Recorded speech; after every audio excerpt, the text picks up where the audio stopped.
I am 99% sure कि आपने इस शब्द IQ के बारे में सुना ही होगा और मे बी इट्स पॉसिबल कि आपने कभी कोई IQ लेवल टेस्ट भी दिया होगा। अगर आप ये बिलीव करते हैं कि सक्सेसफुल होने के लिए IQ बहुत ज्यादा मैटर करता है तो आपका ये बिलीव आज टूटने वाला है। अगर मैं आपको कहूँ कि IQ से भी ज्यादा एक चीज मैटर करती है जिसको अगर आप मैनेज करना सीख गए तो आप अपनी सक्सेसफुल होने की प्रोबेबिलिटी को 80% तक बढ़ा देंगे। जी हाँ, मैं बात कर रहा हूँ EQ, इमोशनल इंटेलिजेंस के बारे में। जो लोग इसको समझते हैं और जो लोग इसको मास्टर करते हैं वो अपने करियर के अंदर अल्टीमेट ग्रोथ को अचीव करते हैं, क्योंकि हमारी लाइफ के अंदर इमोशंस का बहुत बड़ा रोल होता है। क्या होते हैं इमोशंस और कैसे हम इसको मास्टर कर सकते हैं, जानेंगे आज की इस वीडियो के अंदर। Hello everyone, my name is Sumit. आप देख रहे हैं मोटिवेशन विद सुमित। हमारा काम है आपकी लाइफ के अंदर वैल्यू ऐड करना। वीडियो को शुरू करने से पहले चैनल को सब्सक्राइब कर दीजिए और अपनी लर्निंग से अपना नाता जोड़ लीजिए। दोस्तों, मैं सबसे पहले इस बिलीव को तोड़ना चाहूंगा कि जब हम सुनते हैं कि कोई सामने वाला इंसान इमोशनल है तो हमारे दिमाग के अंदर जो सबसे पहले इमेज आती है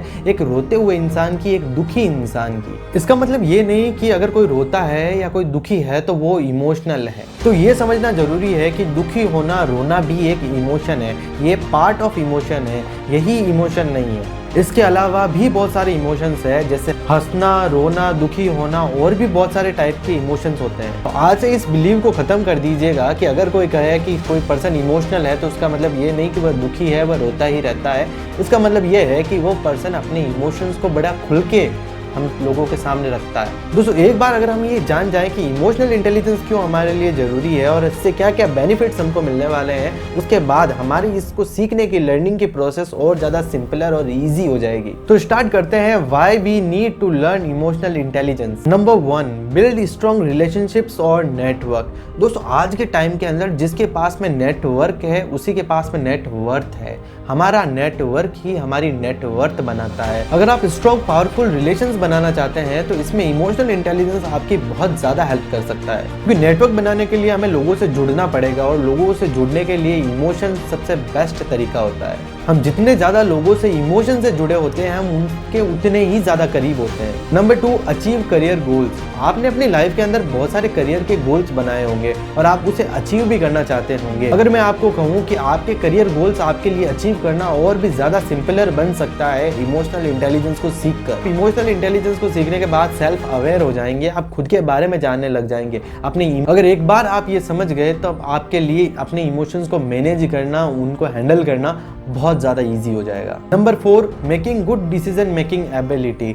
आप अपने लाइफ के अंदर रोज़मर्रा के अंदर कितने ही सारे डिसीजंस लेते हैं। अब उन डिसीजंस के अंदर कुछ डिसीजंस आपके ऐसे होते हैं जो हर जल्दबाजी में लिए गए होते हैं, जिनको लेने के बाद हम बाद में जाकर रिग्रेट करते हैं, यार उस समय वो डिसीजन नहीं लिया होता तो कितना अच्छा था। ऐसी सिचुएशंस के अंदर हमको जरूरत पड़ती है डिसीजन मेकिंग एबिलिटी की, जिसके अंदर हमारे पास में एबिलिटी होती है कि हम आसानी से कहीं भी एक बेटर परफेक्ट डिसीजन ले सके। और एक बेटर डिसीजन लेने के लिए हमारे इमोशंस का उसमें इन्वॉल्वमेंट होना बहुत जरूरी होता है। जैसे कि आपने सुना होगा कि लोग कहते हैं कि जब आप गुस्से के अंदर हो तो कोई डिसीजन मत लो।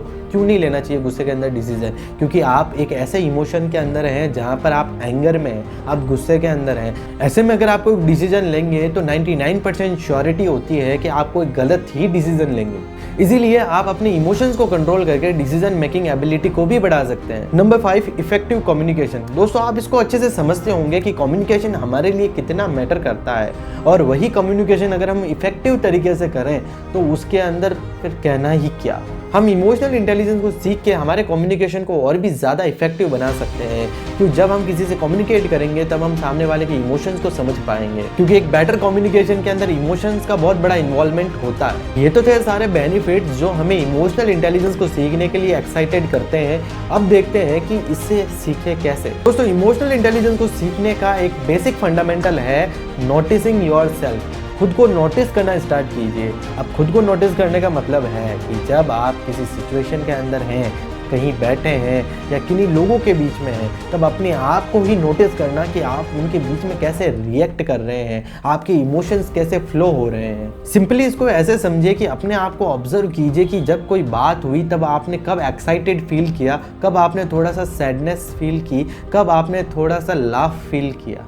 ये सारे आपके इमोशंस हैं जो डिफरेंट सिनेरियोज के अंदर निकल के बाहर आते हैं। तो अपने आप को नोटिस करना स्टार्ट कर दीजिए और आप जान पाएंगे कि आपके इमोशंस कब ज़्यादा बाहर आते हैं। जैसे कि हम जानते हैं कि लड़कियां बहुत ज़्यादा इमोशनल होती हैं, इसका मतलब ये नहीं कि हम इमोशनल नहीं होते, हम भी इमोशनल होते हैं। वो अपनी इमोशंस में बहुत जल्दी फ्लो हो जाती हैं, लेकिन अपने इमोशनल इंटेलिजेंस को बिल्ड करने के लिए हमें अपने इमोशंस के अंदर डूबना बंद करना पड़ेगा। मतलब कि कोई एक इमोशन बार बार ओवरली आपके सामने ना आ रहा हो। फॉर एग्जाम्पल, रो रहे हैं तो रोते ही जा रहे हैं, उसी एक इमोशन के अंदर अच्छे से डूब चुके हैं। इसे हम फ्लो ऑफ इमोशन कहते हैं। जब हम किसी एक इमोशन के बहाव में ही डूब जाते हैं, तो इस बहाव से बचने के लिए आपको सेल्फ कंट्रोल आना जरूरी है। सेल्फ कंट्रोल को सीख कर ही हम इस फ्लो से बाहर आ सकते हैं। इमोशनल इंटेलिजेंस को अच्छे से सीखने के लिए आप लोगों को ऑब्जर्व करना स्टार्ट करें, क्योंकि एक बार के लिए हमें खुद को ऑब्जर्व करने के अंदर थोड़ी सी प्रॉब्लम आ सकती है, लेकिन हम लोगों के इमोशंस को आसानी से ऑब्जर्व कर लेंगे। बिलीव मी, ये आपके लिए सबसे बेस्ट वे होगा अपनी इमोशन इंटेलिजेंस को और ज्यादा स्ट्रॉन्ग करने का, क्योंकि हम लोगों के इमोशंस को अच्छे से समझ पाएंगे। जैसे कि आपका कोई दोस्त आपके सामने कैसे रिएक्ट कर रहा है,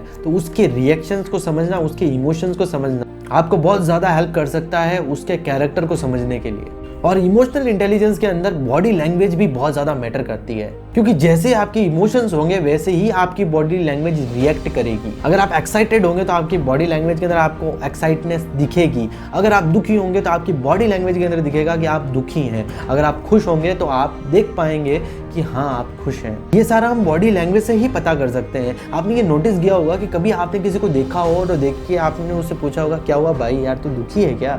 तो एक बात बताइए, हमें कैसे पता चला कि उस सामने वाला आदमी दुखी है? उसकी बॉडी लैंग्वेज से। और इसी बॉडी लैंग्वेज को अगर हम समझ गए तो इमोशनल इंटेलिजेंस को समझना हमारे लिए और ज़्यादा इजी हो जाएगा। और हाँ, एक लास्ट बात जिसका आपको खास ध्यान रखना है कि आपको लोगों के इमोशंस की रेस्पेक्ट करनी है। हर पर्सन का नेचर अलग होता है, सभी का नेचर डिफरेंट होता है, तो हमें ये कोशिश करनी है कि हमें लोगों के इमोशंस की रेस्पेक्ट करनी है। किसी पर्सन के इमोशंस को जाने या अनजाने में कभी हर्ट ना करें। आज की इस बढ़ती लाइफ और इस दौर के अंदर हमारे लिए हमारे रिलेशनशिप्स को मैनेज करने के लिए इमोशनल इंटेलिजेंस को सीखना बहुत ज़्यादा ज़रूरी है। आई थिंक ये वीडियो आपके लाइफ के अंदर कोई ना कोई वैल्यू जरूर ऐड करेगी।